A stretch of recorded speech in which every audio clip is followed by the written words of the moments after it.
up, my nigga, let's link up. As always on the Weekend Wrestling, Mr. All-in-One from the 3-6-1, Allin, Xander, ladies and gentlemen. 3-1, Allin, Xander. I was mixed up. Just like how LA Knight said to Carmelo Hayes, get your names right, get your area codes right. Hey, you got it, bro. You the wrestler, bro. You the professional. I'm just, I just do promos. But it's been quite an exciting week in wrestling. But as always, we appreciate you guys tuning in, sticking with us, man. So we're gonna dive straight into it, man. This past weekend we had the Forbidden Door pay-per-view. One thing about AEW, even though I don't watch consistently, even though like the fans not showing up, they put on hell of a matches, bro. I don't think I said that right, but they put on hell of matches. And shout out to that boy Pac for winning the Owen Hart tournament. We got a new TNT champion, Jack Perry. Mercedes Moné is now a double champion, TBS champion, and women's strong champion, if I'm not mistaken. And how about that main event, bro? Like, two of the best, putting on one of the best matches of the year. Swerve Strickland, Will Ospreay. Swerve retains, man. Don Callis' family tried to get involved. Will Ospreay just didn't want to take the help, man, and that's when things really turned around in just a high octane, fast paced match, and Swerve ended up retaining that AEW World Championship. What were your thoughts on AEW Forbidden Door overall? I think it was a pretty good show. Honestly, I don't know if you've seen, I guess some type of report had came out or whatever about Will Ospreay saying pretty much like he wanted to, he wanted people to take Swerve Strickland a little bit more seriously, which is why he didn't, win that match. You know what I mean? Because and that's another thing too, I'm pretty sure a lot of people was looking at Swerve as like a transitional champion, like a transition champion. You know what I mean? So for him to beat Will Ospreay, that just shot his stock up like high. You know what I mean? Definitely. And I another thing Will Ospreay said in that interview, he was like, not just Swerve, but AEW as a whole. He said it pisses him off, seeing that, they're not bringing in, a full house of fans every night. And it makes him, want to be better. It makes him, want the company to be better. So that's something that he takes seriously. And to have a guy come out and say that, like, I don't know if this is the first time, but for me, this is like the first time that I remember, a guy from AEW really coming out and saying like they want to put on the best, like really just have that drive and motivation. So I think having a guy like that in the locker room is going to be big for them. AEW, not only did they have that pay-per-view this weekend, they've been full of rumors. It's expected that Ricochet is heading to AEW. It's been reports that the talent in AEW is trying to coax Natalya to come over and jump ship. And then we also got a weird report about Shane McMahon meeting with Mercedes Moné, in the airport for a little bit. Tony Khan did come out and say that, nothing is going on there, although he will welcome it. And we heard JR speak about it, but, AEW is trying to cook something up behind the scenes, it seems like. We had Dijak, he's leaving the company. I can see him, being a fit for AEW. So AEW is trying to, get back to, being real competition in the land of, sports entertainment / wrestling. Yeah. What are your thoughts? Yeah, I hate to cut you off, but I do feel like that these moves that they're doing, it is trying to I guess they're trying to usher in like a whole new era right now. Like they're trying to find they're pretty much trying to find themselves in a way. You know what I mean? Cause I mean right now it's a pretty down time for AEW right now. But hey, even World Wrestling Entertainment in 2019 they had that downtime. 2019, 2018 that was very low. I mean look at the picture. It was a picture going on around like social media about how Stomping Grounds looked. That was bad. Like that's how pretty much how AEW shows look right now. Yeah. You always understand. It's always gonna be. I'm pretty sure AEW is gonna bounce back. It's gonna take time. It's gonna take a lot of time, but I'm pretty sure they're gonna bounce back. They're not gonna have no. They're not just gonna fall off. You know what I mean? Like World Championship wrestling stuff like that. Like, they don't think they're gonna do nothing like that. Like, they're gonna Yeah. stick. They got too much stuff. Like, they got too much of a machine behind them to fall off like that. You know what I mean? Right. The only thing I would say in that is like the definition of insanity is doing the same thing over and over again, expecting it to change. So I see some of the changes that AEW are trying to make, getting some of the AEW guys, putting them in the spotlight, and sticking with, people that, have star potential and star talent. Started with the So, company. yeah. So like as long as they keep putting those guys in the right position, I can see AEW taking off. Um, Now, SmackDown. Wanted to get into that because it was quite the SmackDown. Anytime WWE has a show in MSG, it's gonna be special, and that SmackDown was definitely special. It started off with a brawl. We saw, the Bloodline make their way to the ring. Before this, Paul Heyman is, going through it, should I say.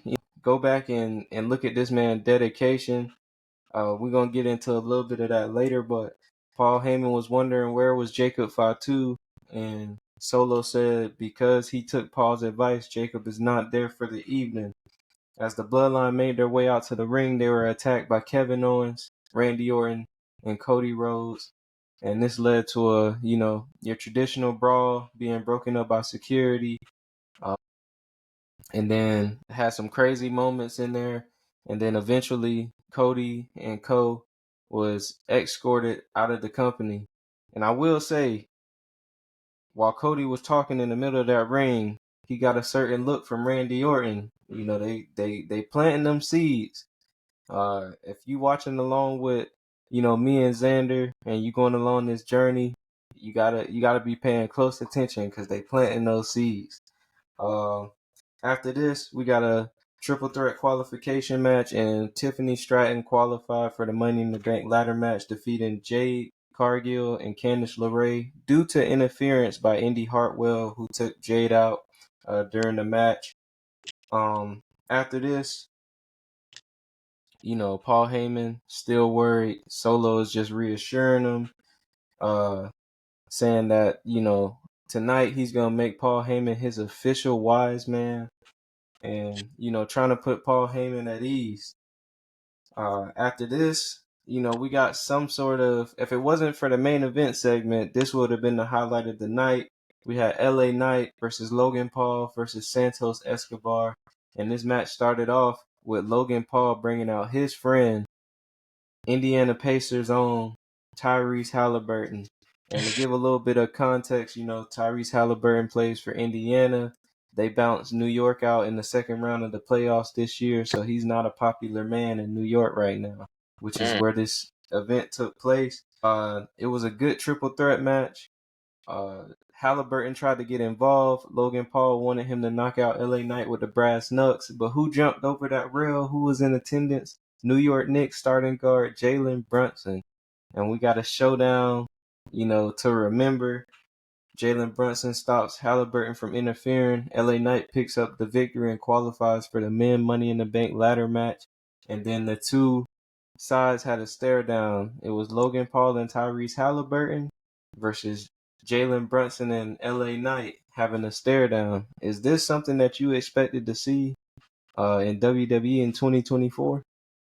Look, the route that they're going, anything can happen in WWE. Like, at this point, like, I wouldn't be surprised if we get LA Knight and Jalen Brunson versus Logan Paul and Tyrese Halliburton at SummerSlam. Like, it's just, That'll be what I mean? crazy. You just never know. Or they might play like a special enforcer role or a special guest referee role or even just simply just managing, you know what I mean? Just in that match. But I could definitely see them playing a role, down the line. But like, shoot, it's like what we were saying, planting them seeds. You never know. That might be a seed that they just planted right there. Could save it for WrestleMania. Who knows? that rivalry all the way up to WrestleMania? Think it can last that long? Well, either that or WWE just signed a contract with like the Indiana Entertainment Company. They're gonna have all three major shows coming to That's Indiana. right. That's So this is WWE. Like ever since they right. signed with TKO, the marketing has been genius. Yeah. It's been genius. After, huh? Now I was saying the marketing crew, they need a raise. Oh yeah, most definitely, most definitely. But after this, we had another Money in the Bank qualification match. Naomi defeated Indy Hartwell and Blair Davenport. Due to Jade Cargill getting her revenge against Indy, Naomi was able to qualify for the women's Money in the Bank ladder match. So she's in there. Who knows? The way things are going, maybe she's gonna be Money in the Glow or something like that. I don't know. Then Then it was announced DIY is getting their title shot this upcoming Friday on SmackDown against the tag champs Austin Theory and Grayson Waller. Austin Theory then confronted DIY, says, he doesn't like how they trying to stir the pot, and then Grayson Waller attacked DIY from behind, and those two kind of got into it. And yeah, that was pretty much SmackDown. And then it was time for the Bloodline acknowledgement ceremony. Ladies and gentlemen, this acknowledgement ceremony has over 60 million views across all social media platforms for WWE. So if you haven't watched it, I suggest you go back and watch it. It was definitely something. But to get into it, Solo came out with the Bloodline, the Tongans, and Paul Heyman. And who makes their way out to the ring? Jacob Fatu, the same man that Solo told Paul Heyman was not going to be there. He was there, and Solo continuing his journey to being acknowledged as the new head of the table, the new tribal chief. He asked the MFT Tama Tonga to acknowledge him, in which he did. He asked the infamous Tongaloa to acknowledge him, in which he did. He asked his enforcer, Jacob Fatu, to acknowledge him, in which he did. Then it was Paul Heyman's turn. He brung out the lei. He gave it to Paul Heyman. He said, put it around his neck and acknowledge him. And Paul Heyman paused, tears in his eyes, said that he acknowledges that Solo is not his tribal chief. And what a mistake that was. Not soon after, he's hit with the Samoan spike. He's beat up by the entire bloodline. Jacob Fatu doing Jacob Fatu things, going berserk. Gave him a splash in the middle of the ring. They clear off the announce table, give him the triple power bomb. Man, this was it's so crazy because a lot of people, in the IWC have been saying like, oh, the bloodline storyline getting stale. Solo's not that convincing as a leader. Well, all that is, put to rest now. Solo came out. He was booed out the arena.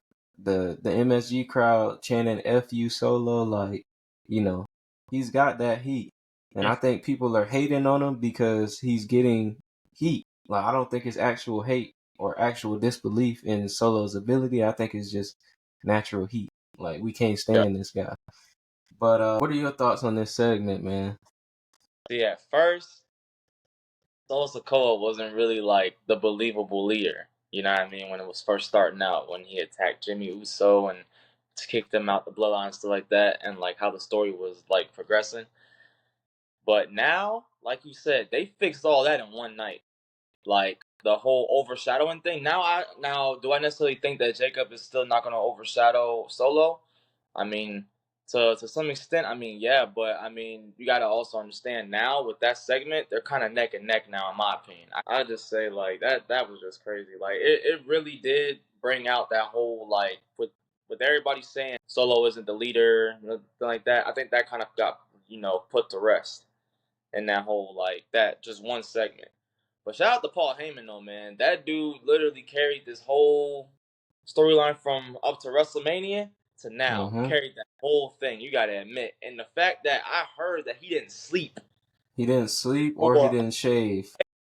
just to make that ish more believable. Like that right there, man. That right there screams dedication. Right. The fact that he knocked off possibly a couple of years off his life from doing that. Just to do that, man, I'm telling you, that's dedication right there. That's Yeah, dedication. I think Paul's like what, 58? Yes, and now with everybody saying, with Solo saying Roman's not coming back, and him doing this, yeah, you really, yeah, you starting to pee off Roman Reigns now, for real, for real. So he gonna Yeah. come back with a vengeance, boy. It's not gonna be pretty, bro. And Nah, I'm looking it's at the Jacob Fatu versus Roman Reigns match, because this is something that's been talked about by Jacob Fatu in interviews and stuff like that. He's been looking forward to getting into the ring with him and stuff like that. But I'm looking forward to seeing where they go with this whole situation. it's Because gonna you be already so know. crazy.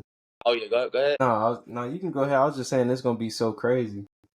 Yeah, because now the story for Roman Reigns has shifted. First, he wanted to come back to his championship. But now I don't think he wants his championship. I think now he wants to fight for his tribal chief status to let everybody know, okay, like, pun intended, I'm the big dog. You know what I mean? Around here, I'm the head of the table. So I think that the way this story's going, it's gonna feed families, bro. Yeah, definitely. If their family is already fed, man, as we can see, it's just so many. Like the thing I'm starting to like about this story, I don't know how it's gonna play out. They reportedly signed Hikuleo, right? Whose side is he gonna be on? Is he gonna be with his brothers, or is he gonna go with Roman and the Usos? When it's time, where does the Rock factor in all of this? Is Jacob potentially gonna switch sides and not want to be in Solo's shadow anymore? Like it's just so many different ways. I'm excited for like the Usos versus the Tongans. Like that's gonna be a good one. Like Yeah, that it's was a just match that's been talked about for years. They talked about that yeah. match for years when they was in New Japan. You know what I mean? Yeah, So that's gonna cook. Excuse me. but shout out to Paul Heyman, man, doing work. Like, Bro, when I tell you, you might have to blur this out. I'm sorry I gotta say it, but he looked like shit. He looked like shit. Like, I'm just like, man, when I tell you he looked stressed as all, man, I'm just like, dog, are you okay, Paul Heyman?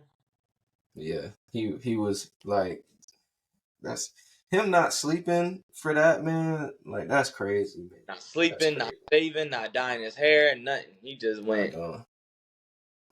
just said, Um, yeah, that was crazy. But we gonna move on to Monday Night Raw, which started off with a former member of the Bloodline, Jay Uso, talking about his Money in the Bank intentions. Uh, he was interrupted by Chad Gable, who, you know, said that he's gonna win the Money in the Bank, and if anybody should be targeted by the Wyatt Six, it should be Jay because he left his family and didn't even try to make it right. Unlike Chad, who's been, week in and week out trying to make it right. After this, you know, we hear the Wyatt Six music. Jey Uso disappears. Chad Gable is spooked. He's trying to find every way out. Every exit is a member of the Wyatt Six. Um, so eventually Chad escapes through the crowd, and out comes, Sister Abigail, giving Michael Cole another box with a VHS tape in it. And we'll get to what that VHS tape had on it in a second. After this, Xavier Woods defeated Karrion Kross. Then the New Day was beat up by the Final Testament, and it looks like, Karrion Kross injured Kofi's arm. Damian Priest met up with Dominic Mysterio in the hallway, asking him if he talked to Rhea. Dom said yes. And then Damian Priest said, "Oh, really? Because I just talked to Rhea and she's upset." As a side note, shout out to Rhea and Buddy Matthews, by the way, tying that knot. Best of luck to them. And a lot of people were swinging in the air. I'm pretty sure. That's tough, but hey, it is what It's it is. tough. Yeah. Hey, but if anybody still gonna win either way, that boy Dom. Yeah, that But don't even yeah, matter to Dom. You know what I'm saying? He don't and care about all that. for He said, real, "Harry, who? Shoot, I they am too." call him Man, right. They don't call him Dirty Dom for no reason. bro, I'm telling you. It's Dirty D, as Selena said. But yeah, and then after this, they Priest and Dom walk into the Judgment Day clubhouse. Liv Morgan is hanging out with the rest of the crew, and Priest is confused.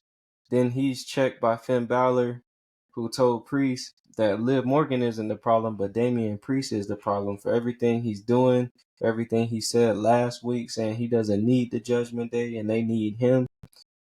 Finn Balor has an issue with Damian Priest, so they definitely planting those seeds. After this, we got the women's world championship match between Liv Morgan and Zelina Vega.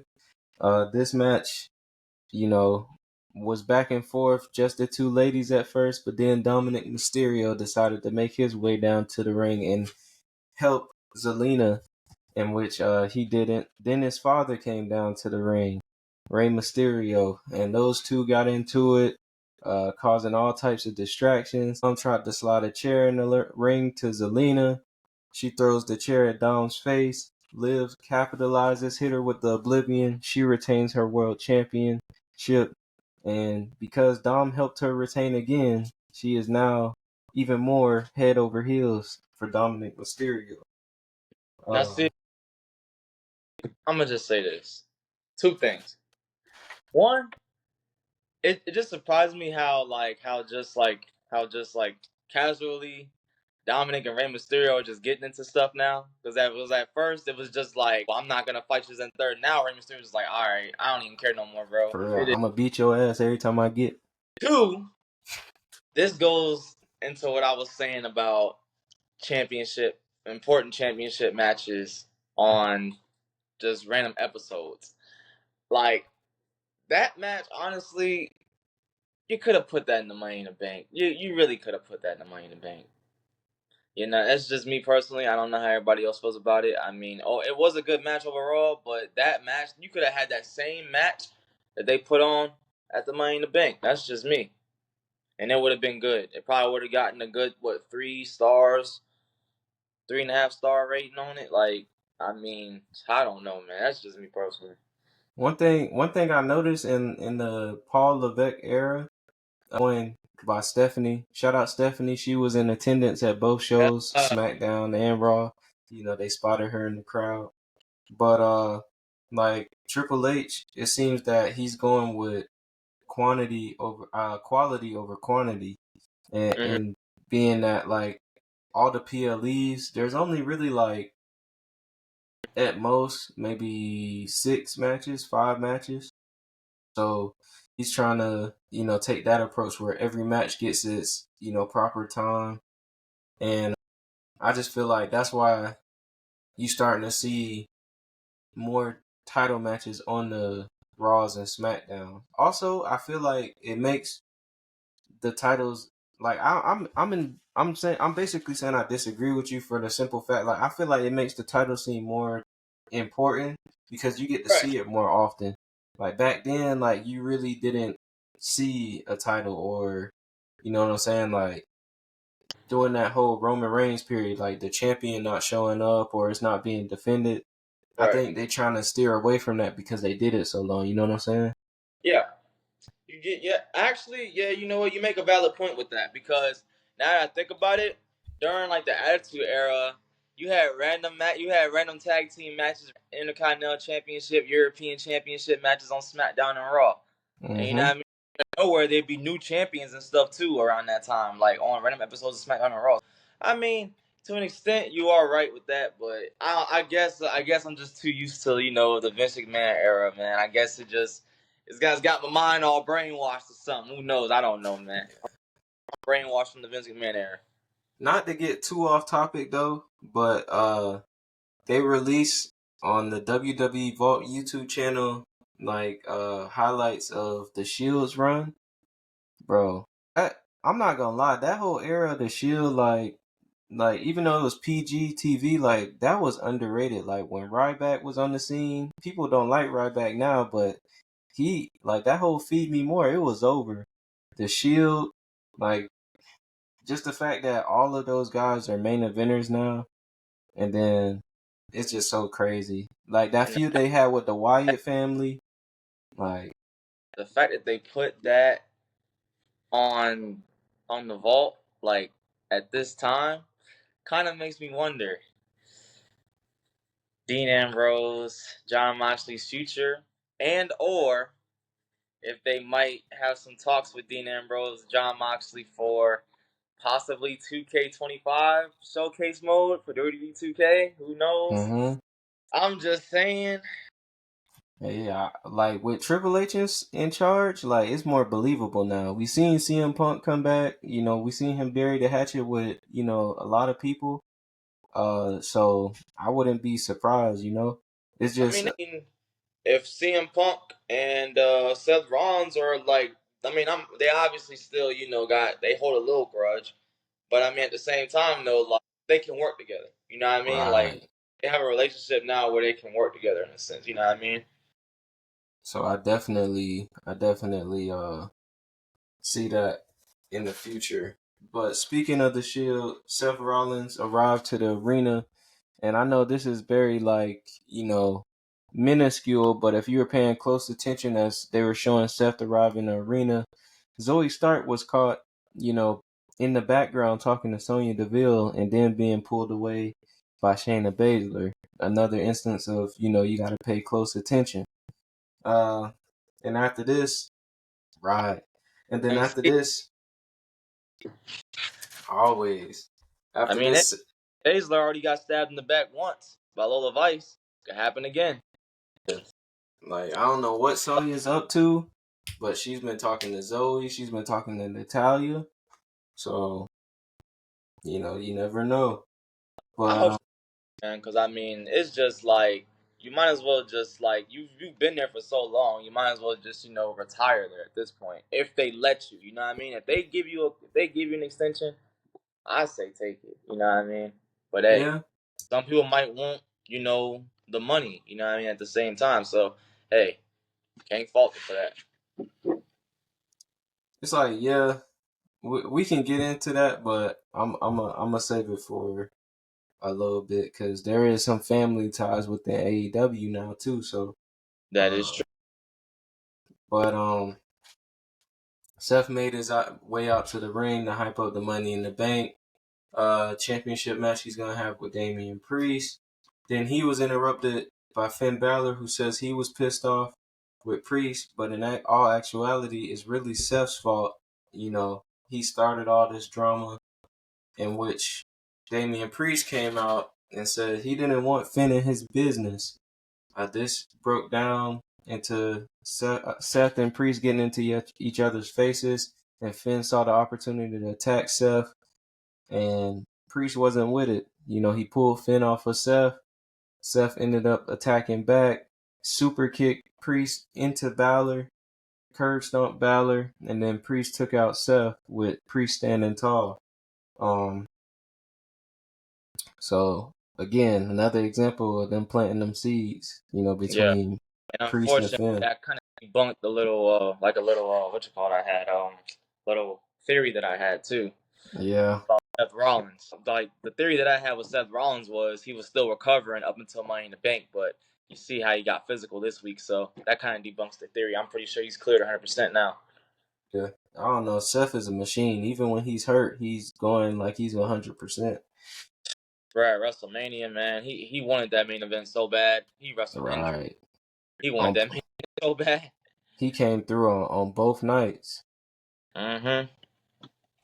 But after this, we got a promo for from Ludwig Kaiser, basically saying that he has broken ribs. Now I don't know if this is in the kayfabe sense or not, but he blamed Sheamus and he said when he returns, he's on Sheamus's ass. I'm Uh, definitely on that as far as like legit or kayfabe. I'm kind of 50-50 on it because the reason why it's 50-50 is because like the vignette, the mhm. vignette soon. So that kind of But in a sense, you never know. Maybe they told him, to give them something, So. Right. Yeah. That's how I felt too, though. That's why I was conflicted by it. Mm-hmm. After this, Zoe Stark qualified for the last spot, the final spot in the women's Money in the Bank ladder match. She beat Dakota Kai and Ivy Now. Dakota Kai was distracted. Huh? No, I said that surprised me. You think so? I kind of Zoe knew that was Stark going to happen. over Yeah. Dakota Kai. Yeah. Io already in the match. Yeah, I know, but she was not the first time that two members of Damage Control was in the Money in the Bank together. Well, yeah, but I just feel like, I don't know. I just feel like Zoe Stark, she's one of those people where, like you said last week, like a person that you could really see winning the Money in the Bank briefcase. I think Zoe Stark is more that than Dakota Kai, at least at this point right now in their careers. Yeah. Personally, that's my opinion. But yeah, she beat them. Dakota was distracted by the tag team champions who end up attacking Kairi Sane on the ramp. But yeah, Zoe Stark is now in that ladder match. After this, we finally got to see what that VHS tape was all about. And in this VHS tape, we saw Bo Dallas again sitting with Uncle Howdy in the Firefly Funhouse. But this time, we got to find out what Bo Dallas's purpose was. He basically said his purpose, you know, is for those who turn on their family or who aren't in support of the family or take their family for granted. He is the day of reckoning. And he's coming for all those people, those hypocrites, you know, and all those people. So this was very interesting to me because during the promo, it sounded like, to me, it kind of like, even though he's targeting Chad Gable, it kind of gave me off the impression that he was kind of talking about Jey Uso a little bit. But I found that interesting. So, and he also feels like him and the fellow Wyatt Six members were forgotten, and now they'll be forgotten no more. Somebody used to say, "Oh, the Forgotten Sons." They used to say that, but yeah, that was Bo Dallas's message, and then we saw Chad Gable with Otis trying to beg and plead him to forgive him, and Otis had no words for him this week around. Oh, what are your thoughts on all this Wyatt Six, development and Chad Gable being their target? I'm invested in all these little segments and people saying stuff online about those little hints and theories and stuff like that. I'm invested. That's just as far as I could put it. But I ain't gonna lie. Remember how I was talking about Money in the Bank, and we're gonna get to that too about in regards to Jey Uso. Mm-hmm. I got that feeling, man. I got that feeling. It's just they not gonna pull the trigger, and that's gonna be the reason why they don't pull the trigger. I just know something We in the back of my mind is telling me it just ain't gonna happen, man. Unless you know what I mean. Look, if it happens, I'll be happy. You know what I mean. But I already know that it's just gonna be. I'll be happy and shocked because I'll just be like, okay, they really didn't. I was wrong. And then in this yeah. case, I want to be wrong. I don't want to be right in this case because I'll just be like, man, it's bad. It's bad. Nah, I definitely hear you. After this, we got father versus son. We got Rey Mysterio versus Dominic Mysterio, and this match was very eventful. Like you said in the past, Rey was very hesitant, to beat Dominic like he should have a long time ago in the Eddie era, but this time Rey didn't hesitate, and it was mano y mano. Then we Ray saw said, Liv. Right. Then we saw Liv Morgan come down, make her presence known. And this is where the match kind of took a turn. Uh, Dom was hit off the ropes, fell onto Liv Morgan, kind of like she did to him a couple weeks ago. Dom was straddling Liv, and which Liv loved. Um, and then Zelina made her presence involved. Liv and Zelina start going at it. Zelina knocked Liv into the ropes, which Dominic Mysterio's on the top rope, and he fell onto his manly parts and got hit with that 619. And Rey Mysterio picked up the victory again. So Rey Mysterio is now 3-0 against Dom. 2-0. Yeah. Like, telling you, and I seen this meme, bruh. I seen this meme about like it said Rey Mysterio when it comes to putting over his son, and it was Hulk Hogan. Hey, that remind me of another meme. They say Rey Mysterio whooping Dom at Mania. That's gonna be like how LeBron do Bronny if he miss a game winning shot in the NBA Finals. Nah. But speaking of Braun, Sami Zayn came out to the ring to address his upcoming title match at Money in the Bank with Braun Breaker. Which of course Braun Breaker interrupted. And, the whole theme of Sammy's message is he's not going to allow Braun Breaker to run right through him like he's doing to everybody else, which was very, metaphoric because what did Braun Breaker do? He ran right through Sami Zayn, speared him out of his shoes, and he was gearing up to run around the ring, hit him with the spear again. Sammy evaded. Braun hit the stairs. They brawl back and forth. And then Braun catches him slipping again and hits him with another spear, raising that Intercontinental Championship. And I don't know about you, but I'm hyped for the potential of a Braun Breaker Intercontinental Championship reign. I wouldn't be surprised if they pull the trigger. I would not be shocked at that. I wouldn't be mad either because that dude's been going crazy. Most The definitely. whole tire. Like, as soon as he got put onto the main roster, it was a slow little start, but once he went to Raw, it's bad. It was bad, bro. Literally Yeah. spearing everybody with them Cora Jade inspired spears, going Mm-hmm. going going crazy on everybody on that roster, boy. After this, we saw Damage Control in the back doing an interview. They were approached by Lyra, then attacked by Lyra, Katana Chance, and Kaden Carter. So that's gearing up for a 6-woman tag match next week on Raw. Then we got our main event. Any match with the names Drew McIntyre, Sheamus, and Ilya Dragunov is a banger. Now imagine all three of them going against each other. Man, this was a main event. I can't wait till down the line we get this match plus Gunther. They gotta make that a fatal 4-way match for the World Heavyweight Championship when Gunther wins. But yeah, Drew qualified for the final spot in the men's Money in the Bank ladder match by pinning Sheamus. And that was Monday Night Raw. With Money in the Bank ahead this weekend in Toronto, we ain't been the best at predictions, but we gonna make them anyway. So I'm gonna start with the Money in the Bank men's ladder match. The participants: Jey Uso, Carmelo Hayes, Andrade, Chad Gable, L.A. Knight, and Drew McIntyre. Who is Xander's pick to win this match?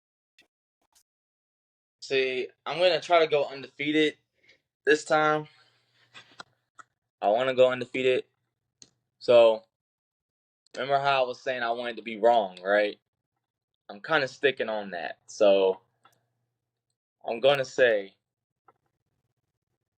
you know what? Give me Drew McIntyre, and I'm gonna tell you why. All right,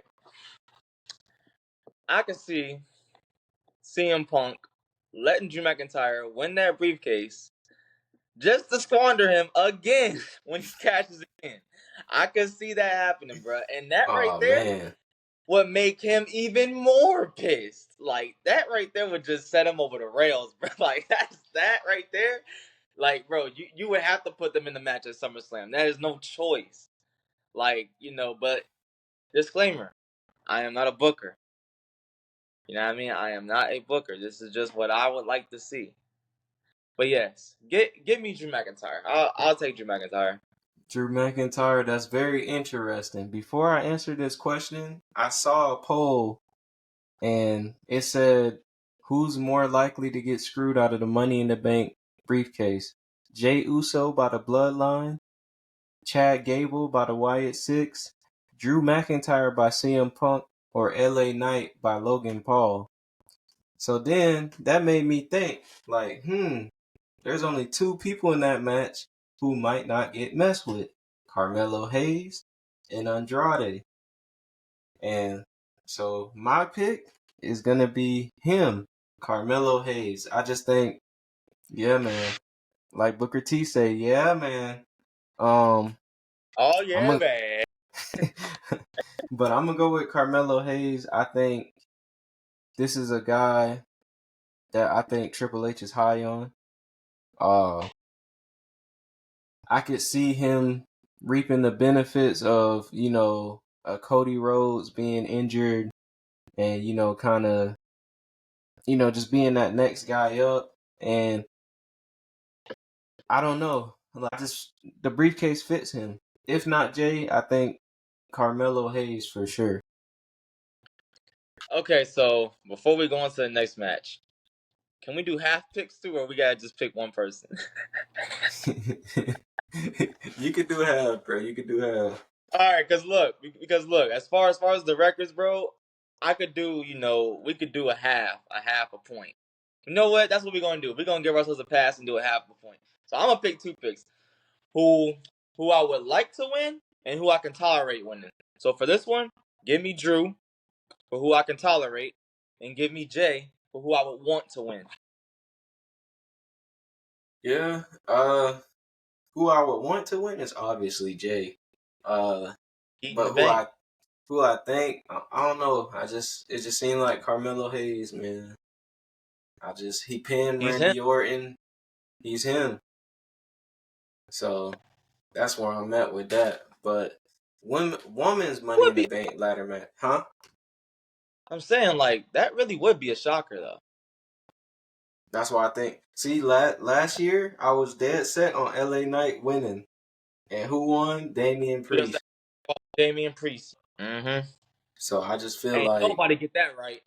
exactly. So I ain't making the same mistake twice. Hey, But as far as the women's Money in the Bank ladder match, the participants: Io Sky, Chelsea Green, Lyra Valkyria, Tiffany Stratton, Naomi, and Zoe Stark. These are a lot of good choices. Like, I can see any of these women winning. all right. So for this one, we're gonna stick with that same thing: who you will want to win and who you will tolerate winning. So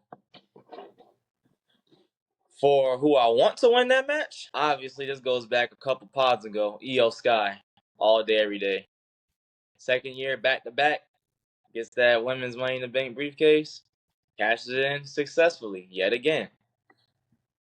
And who I could tolerate, give me Tiffany Stratton. I'll take her because, like you was saying about Carmelo Hayes, how they're trying to get the newer people and kind of elevating them some way. Do that Mm-hmm. with Tiffany Stratton. Yeah. As far as who I would want to win, Chelsea Green all day. She's like, You to want that me, diva? That's why. nah. I just think that she would be perfect with it. Like, it just suits her character. Same thing, which is why my pick to win is Tiffany Stratton. And like I said on the pod last week, I've been noticing it's like a friendship with Tiffany and Nia Jax. I feel like Tiffany, if she wins that briefcase, she gonna try to finesse Nia Jax, who might win at SummerSlam, or who, you never know. Tiffany might cash in at SummerSlam. You know why Nia's destroying Bayley, and she could be your new champion, and that's why I'm gonna pick Tiffany Stratton. But I would want Chelsea Green to win. Some good picks right there. All right. So now we got the WWE World Heavyweight Championship match. If Seth Rollins wins. He is the world champion, and Damian Priest has to leave the Judgment Day. If Damian Priest wins, he retains his championship, but Seth Rollins can no longer challenge for the World Heavyweight Championship as long as Damian Priest is champion. Mm. All right, so now we're going back to just one pick now. No going back. With these regular matches, I we hope going. not. All right. So honestly, with this person I'm about to say, it's gonna come as a surprise because honestly, I could really see him like doing more with this win, more than the other. So give me Damian Priest because he beat Seth Rollins. He proves himself yet again that he's actually a force to be reckoned with that World Heavyweight title. You know what I mean? You've already beaten Drew, beaten Seth, another big name. That's going to do good for you. That's going to do good for your title reign at the end of the day. So, and then little side note too. I also see him if he does win. It ain't gonna matter with the Judgment Day because they probably gonna kick him out regardless.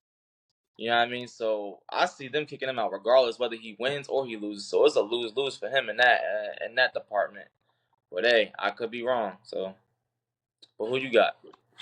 See, my mind is made up, but I do want to give a little theory. You know, with everything going on with Finn and Priest, I wouldn't be surprised if Priest screws. If Finn screws Priest, just so that could be his way out of out of the Judgment Day.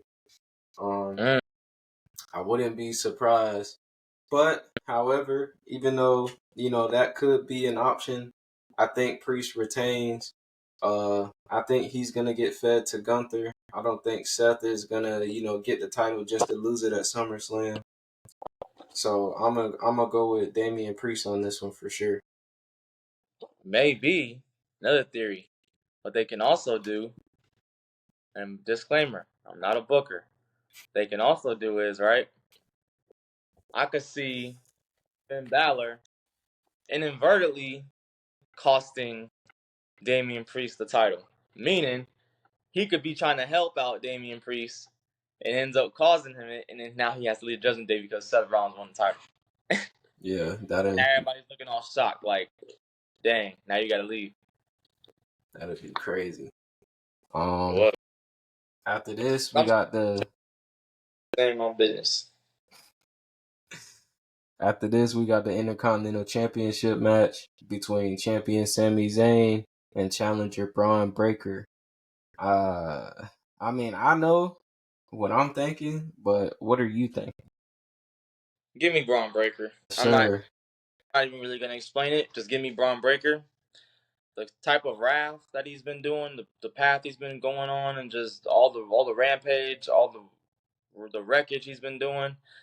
Like I said, that Cora Jade inspired spear. Unless Cora Jade hits up his DMs a little bit, then Sami Zayn might have a chance. But it ain't happening. he don't stand a chance. Then it's over. Yeah, I definitely agree with you. Yeah, Braun Breaker is next up for sure. And then we got the match, that I'm kind of looking forward to. I'm not gonna lie. We got Cody Rhodes teaming up with Randy Orton and Kevin Owens versus the Bloodline. Now, I'm interested to see which three members of the Bloodline it's going to be, because it's tough because I don't know which three members it's going to be, so it's hard to really determine what the results is going to be. I have an idea though, on who it is. Who? Like, I think it might be Solo, Tama Tonga, and Jacob Fatu. Because Yeah. I don't know if you peeped, but Tonga Loa really hasn't been like wrestling like that. I mean, he's been taking serious moves, but I guess they're probably saving him for something or whatever. I guess I don't know. No, he been in 2 matches. Oh yeah. So I say yeah. Well, I guess I don't know. I guess maybe they might just be they might want Jacob Fatu to be in, like, I guess his first. They might want to make his debut at the Money in the Bank. Nah, Either I kind of think that's how it's gonna be. The way the graphic was set up, that's what the team is gonna be. But right. you never know. I also have a theory about this one, but who you picking? Oof. I'm picking the Bloodline. Kevin Owens takes the pin. I'm agreeing with you, and I think this is when we're gonna get the rift between Cody and Randy potentially. I also think we're gonna get the debut of Hikuleo in this one, to cause the distraction, Mm-hmm. and I think Jacob is gonna be the one to pin Kevin Owens. Yeah, because Kevin Owens, I could see Kevin Owens taking that pin just because Randy's Randy. At the end of the day, he already took a big pin. Mm-hmm. In the past 2 weeks, a week from now, a week ago. And then you got, Cody Rhodes. He's a champion. I don't think he's gonna take the pin. It would be shocking if he does take the pin. It's like I don't know. I could be wrong about the Cody and Randy thing. It could be Solo versus Cody at SummerSlam, and then that's when we get the return of Roman Reigns or Jimmy Uso or something like that. I That's ain't gonna. I hey, can't. that's something else too. It could be Cody's team winning with the help of Jimmy Uso. I mean, only way if Cody, Randy, and KO take that win, it will probably have to be Tama Tonga taking that pin. Yeah, he the only one that could. Jacob, not a chance. Solo, nah, he's just starting to get that believability. So if you get him pinned now, Mm-hmm. it's going to blow out the window. You got to start from square one again. So yeah, that's the only way I can see it happening. But this match can go either way. But if I really had to pick one, I would have to just say Bloodline. Same here. But We I cannot get over these faces that Randy Orton has been giving Cody Rhodes, bro. It's really like it was someone that did a meme, bro. And it shows all the faces he gave him, dog. It's just like he's eyeing that championship. He wants he that is. championship. He wants that record too. Yes. What is he, 14 time or 15 time right I think 14. now? Yeah, 14 time. But that I'm looking forward to the PLE this weekend. We also had NXT, just a couple of highlights. There was a good street fight between Jada Parker and Michin. Jada Parker ended up getting the dub in that one. Lola Vice did, a very emotional promo, saying that she wants to be diverse Cuban American NXT women's champion and looks to defeat Roxanne Perez at Heatwave. And then also we had the NXT Championship contract signing, the Fatal 4-Way match between champion Trick Williams, Javon Evans, Sean Spears, and Ethan Page. And like every other contract signing, we had two people going through tables. We had a face-off for the championship. And I'm excited for this PLE as well. I think Toronto going to be on fire this weekend. So NXT Heatwave, we got double predictions. So we're going to start with the NXT Women's North American Championship match. Kalani Jordan in her second title defense, challenger Sol Ruka. Yikes. One thing that I did, one thing that honestly that you just can't do, bro, and not even being biased, just because with the whole North American Championship, you just can't in this reign right now that she's in, you really can't bet against Lonnie, bro. It's just so. I guess I'm gonna give it to Kalani Jordan, man. But Sol Ruka, hell of a competitor. I will say that, hell of a competitor. Yeah, I'm gonna I would love for her to win too, but hey, only one can win. Only one person can get the 1, 2, 3 at the end of the day. Give me Kalani Jordan. go with Kalani Jordan too, but I wonder if we're gonna get a Sol Ruka heel turn, Mmm. which would be crazy, but Mm. be crazy. Hey, that would be unexpected right there. That'd be a curveball thrown. Yeah. That's something that I want to keep my eye on for sure.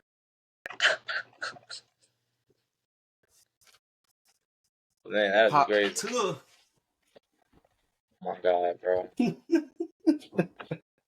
Hey, next up we got the NXT Men's North American Championship.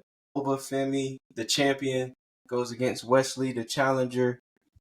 This is Wesley's final. He can never challenge for the championship again as long as Obafemi is the champion. If Obafemi retains, who do you got winning in this match? Give me Wesley, man. I said that with no hesitation. Give me Wesley. This is last. I mean, look, it's his last one. If he loses, that's it. No more chances. And he's made it known how important this title is to him. You know what I mean? This is one of his first championships that he had when this whole group, went down. And everybody thought that he was gonna get lost in the pack. So this Mm-hmm. title means a lot to Wesley. So I see Wesley getting that title back from Obafemi now. I don't know how he's gonna do it, but it's gonna get done. So give me Wesley. I'm gonna go with Wesley as well. But on the flip side, I could see Oba. I'm not picking him, but I could see him winning, and then Wesley getting called up. Fulfill that Ricochet role. That's just food for thought right there. But um, Champion. yeah. But one thing I'm curious to see. I know they've been trying to shut it down, but there's been rumblings about potential another NXT TNA crossover. Moose Obafemi, you know that's that'll be nice. I I know don't they know if but look, I called that a while ago. Not the whole Obafemi thing. Moose and a crossover. I called that. And yeah, I knew it was gonna happen. It was a matter of when, and now it's most likely gonna happen now. Because yeah. now it's getting the officials of both TNA and NXT. So yeah, I'm definitely looking forward to that. But yeah, I'm gonna go with Wesley on that one. Next up, we got the NXT Tag Team Championships. The supersonic duo of Axiom and Nathan Frazier versus Chase Hughes, Andre Chase, and Duke Hudson. Who is your picks for this match? uh, I'd say. I mean, if you want something that's just like brand new, I can see this. I can see this pick going. This is just one of my picks, just my anything go picks. So I really don't really, I'm not really concerned about the outcome. I'm gonna Mm-hmm. just throw it out there. Give me Chase Chase U. Hughes. Yeah. Give me Chase U. You know what? Just let's just get something different out there. You know what I mean? Because I mean, and I can see Rich Holland playing a factor in this whole situation. Maybe cheating Same. for him. He could probably cheat for him. Never know. Yeah, I'm agreeing with you for the same reasons. That's why I was gonna pick him because I don't know what outside interference is gonna happen. So I definitely I'm gonna take Chase U on this one. Um, the next match, NXT Women's Championship match. Lola Vice, the challenger, going against the champion Roxanne Perez.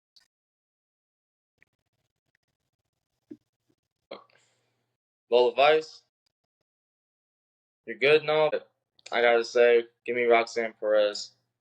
Mm. I just don't think right now. I mean, I know she's got a whole bunch of momentum right now, but like Roxanne's on this tear in NXT right now. That's probably not gonna stop anytime soon. I'd probably say if they do it right, she could hold this title up until the next Stand and Deliver. So give me Roxanne. I don't know about stand and deliver, but however, I agree with you. I think Roxanne wins this for now, but I think this match happens again and it's a different result. But I'm gonna go with Roxanne as well. But